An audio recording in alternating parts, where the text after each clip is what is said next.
Would have been nice if she could have erased his memory just as easily, but even in her sad and vodka-soaked state, Vivi knew better than to mess around with that kind of magic.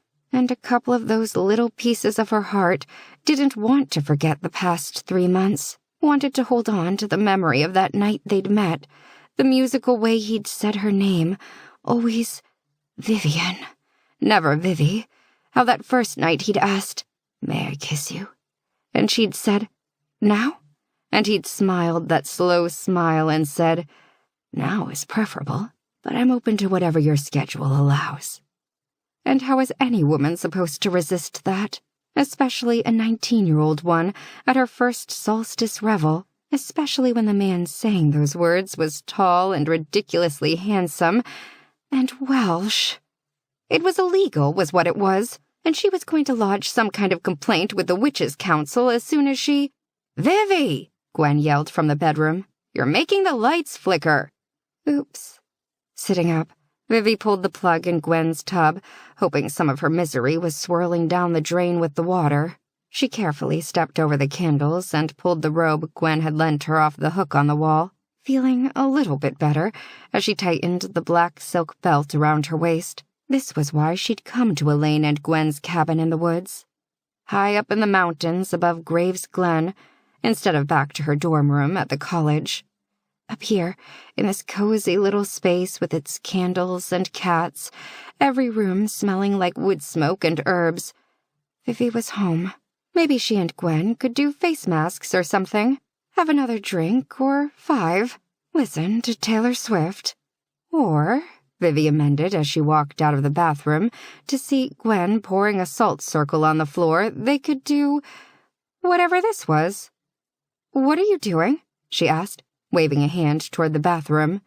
After a second, her glass floated out, crazy straw bobbing, and Vivi closed her fingers around it before heading to Gwen's desk to pour herself another drink. "We're cursing this dickbag," Gwen replied with a grin. "He wasn't a dickbag," Vivi said, chewing on the end of her straw and studying the circle.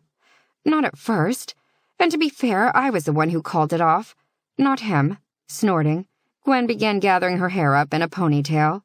"You called it off because he was a dickbag.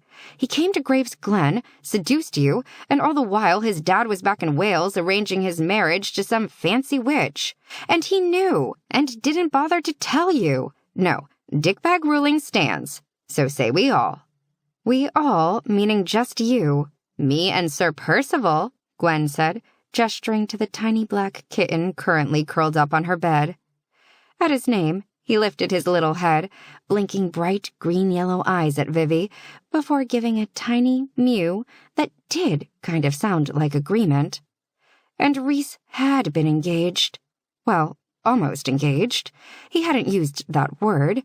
He'd said betrothed. Just dropped it on her this morning while they'd been snuggled up in the warmth of his bed, him kissing her shoulder and murmuring that he had to go back home for a week or so, get some things sorted. Some things, apparently meaning, tell my dad to call off my actual wedding to a stranger. And then he'd have the nerve to be shocked that she was shocked, and actually, yes, they should definitely curse this dickbag. "Fair enough," Vivi said, folding her arms over her chest. "What do we do?" "Open the windows," Gwen said, moving to her desk and picking up a candle in a glass holder that Vivi had somehow overlooked for her ritual bath. Vivi did as she was told, the late September air cool and smelling like pine trees as it rushed in the room. Over the top of the nearest mountain, the moon shone full and white, and Vivi gave it a little drunken wave before sticking her head out the window to look up Elaine's mountain. Up there, somewhere in the darkness, was Rhys's family home, the one he'd never even visited before this summer. It was dark now, because Rhys was gone. Gone. Back to Wales and whatever life he'd lived there before coming to take summer classes at Penhaven College. And they were over. Her eyes stinging again, Vivi turned back to her cousin.